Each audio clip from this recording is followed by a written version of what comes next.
Welcome to Jnanaprasuna ambassador channel.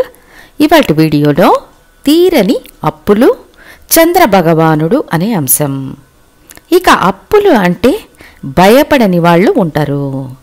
కంపెనీలు, దేశాలు, బ్యాంకులు, కుటుంబాలు అప్పుల ఊబిలో కూరుకుపోయే వ్యవస్థను మనం చూస్తూనే ఉన్నాము. కాబట్టి అప్పులు అంటే భయపడే తీరాలి. అయితే తప్పనిసరిగా శుభ రుణాలు కూడా జీవితంలో ఏర్పడే అవకాశం ఉంటుంది. చదువు కోసం అప్పు తీసుకుంటాము, పెళ్ళికి అప్పు తీసుకుంటాము, ఒక వాహనం కొనడం కోసం అప్పు తీసుకుంటాము, ఇల్లు కట్టడానికి, వ్యాపారానికి, ఇలా ఎలా తీసుకున్న అప్పు అప్పే. దానిని మనం తిరిగి చెల్లించాల్సి ఉంటుంది. వేరే దారే లేదు. అప్పుల బాధను అనుభవించాలి. అయితే జాతకంలో కొన్ని గ్రహాల వ్యవస్థను బట్టి అప్పు తీసుకోకుండా ఉంటే మంచిది అనే సూక్ష్మాన్ని తెలియజేసే వీడియోనే ఇది అని తెలియజేస్తున్నాను. ఇక అప్పు అవసరానికే కదా తీసుకుంటాము అని మిమ్మల్ని మీరు సమాధానపరచుకున్నా మీరు నేరుగా అప్పులు చేసిన సమస్యలలో చిక్కుకుంటారు అనే వ్యవస్థలో చంద్రుడు మొదటి స్థానంలో ఉంటారు. కాలపురుష చక్రానికి రెండవ స్థానం ధనస్థానమైన వృషభంలో ఉచ్చం పొందే గ్రహం చంద్రుడు. ధనకారకుడైన గురువే కాలపురుష చక్రానికి నాలుగవ స్థానమైన చంద్రుని స్థానంలో ఉచ్చం అవుతారు. చంద్రునికి వృషభంలో ఉచ్చ బలమే కాదు, మూల త్రికోణ బలాన్ని కూడా పొందుతారు. ఇటువంటి కాలపురుష చక్రానికి రెండవ స్థానంలో ఉచ్చం పొందే చంద్రుడు రాహుకేతువులతో కలిసి ఉన్నా, రాహుకేతు నక్షత్రాలలో ఉన్నా, లేదా రాహుకేతువులు చంద్రుని నక్షత్రాలైన రోహిణి, హస్త, శ్రవణ నక్షత్రాలలో ఉన్న అప్పు తీసుకోకుండా ఉండడం మంచిది. ఒకవేళ అప్పుల్లో ఉంటే దానివల్ల ఏర్పడే వేదనను, నొప్పిని మీరు భరించలేరు. మీ కష్టార్జితమంతా వడ్డీలకు వడ్డీలు కట్టడం వల్ల వృధా అయిపోతుంది. ఒక ఉదాహరణ, మీరు ఏ లగ్నంలో జన్మించినా రాశిలో చంద్రునితో కేతు ఉన్నారా, అప్పు విషయంలో జాగ్రత్తగా ఉండండి. చంద్రునికి ముందు వెనకల 15 డిగ్రీలలో కేతు ఉన్నా అప్పుకు సంబంధించిన విషయంలో జాగ్రత్తగా ఉండాలి. ఇక రాహు ఉన్నా సరే ఇదే విధంగా లెక్కించాలి. అదేవిధంగా చంద్రుడు మీకు ఆరుద్ర నక్షత్రం, స్వాతి నక్షత్రం, శతభిష నక్షత్రంలో ఉంటే కూడా అవసరం ఉన్నా లేకున్నా అప్పు తీసుకోకూడదు. అప్పు లేకుండా మెయింటైన్ చేసుకోవాలి. 100 రూపాయలు ఉంటే అందులోనే మెయింటైన్ చెయ్యండి. ఒక అప్పు తీసుకుంటే దానివల్ల ఏర్పడే వేదనను, బాధను ఎవరి వల్ల తీర్చడానికి కాదు. ఇందులో కేతు నక్షత్రాలైనా కొంచెం సేఫ్గా వెళ్ళేట్లు చేస్తాయి. రాహు నక్షత్రాలైతే అధిక సమస్యలను ఇస్తాయి. ఇది ఒక ప్యాటర్న్. ఇంకొక ప్యాటర్న్, మీ జాతకంలో రాహుకేతువులు చంద్రుడి నక్షత్రంలో ఉండడం అంటే రాహువు రోహిణి, హస్త, శ్రవణ నక్షత్రాలలో ఉన్న, కేతువు రోహిణి, హస్త, శ్రవణ నక్షత్రాలలో ఉన్న అప్పు తీసుకోవడం అవాయిడ్ చేస్తే మంచిది.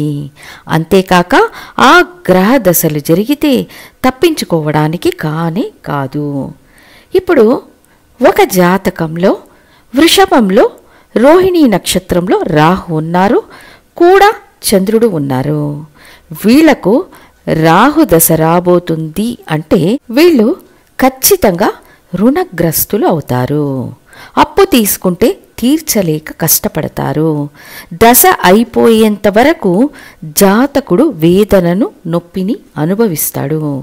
సో కొన్ని సంఘటనల వల్ల కలిగే ఫలితాలను మనం ముందే తెలుసుకుంటే దానికి అనుగుణంగా మన జీవన విధానాన్ని మార్చుకోవడానికి సహాయం చేసేదే జ్యోతిష్య శాస్త్రం.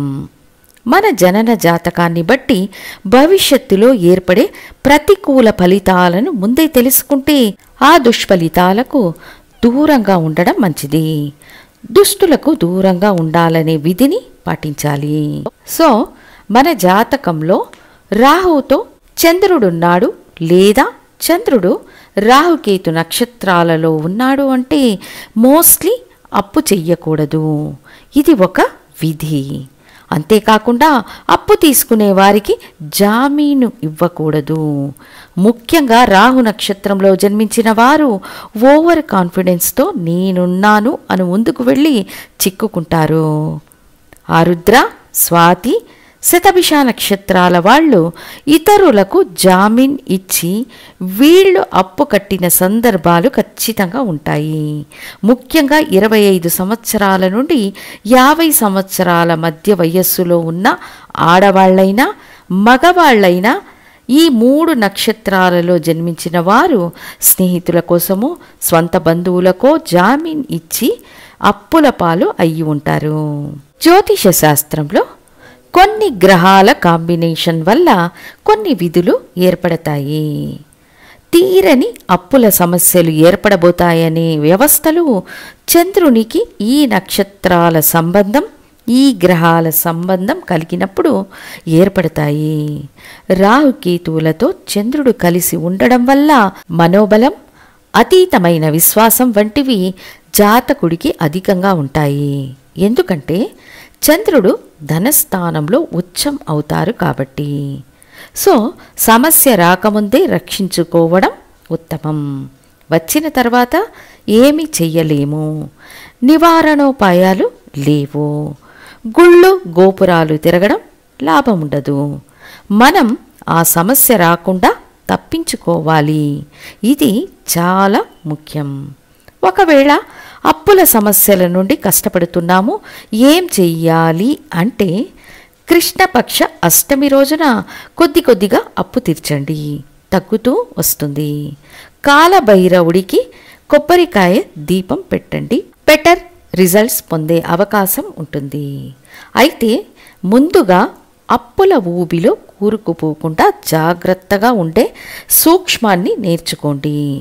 జాతకంలో చంద్రుడు ఈ రాహుకేతువులతో కనెక్ట్ అయ్యారా అప్రమత్తంగా ఉండండి. ఇందులోనూ ముఖ్యంగా రాహుతో కనెక్ట్ అయి ఉంటే మాత్రం అప్పుల వల్ల అధిక నష్టం, కష్టం ఏర్పడుతుంది. ఎందుకంటే రాహువు ఆత్మవిశ్వాసాన్ని పురిగొల్పే గ్రహం, కేతువు ఆత్మవిశ్వాసాన్ని తగ్గించే గ్రహం. రాహువు ఓవర్ కాన్ఫిడెన్స్ క్రియేట్ చేస్తాడు. మనోకారకుడైన చంద్రుడు రాహుతో కనెక్ట్ అయి ఉన్నప్పుడు జాతకుడు తమ జీవితంలో ఏది అసాధ్యం కాదనే ఆత్మవిశ్వాసాన్ని కలిగి ఉంటారు. పైగా చంద్రదశనో రాహుదశనో జరిగిందంటే వీళ్లను ఆపడం సాధ్యం కాదు. సో ఈ విధమైన గ్రహ వ్యవస్థ మీ జాతకంలో ఉంటే ప్రాణాల మీదకు వచ్చే విపరీతమైన కష్ట నష్టాల పట్ల జాగ్రత్తగా ఉండాలని తెలియజేస్తూ మళ్ళీ ఇంకొక ముఖ్య వీడియోతో మీ ముందుంటాను. ధన్యవాదాలు.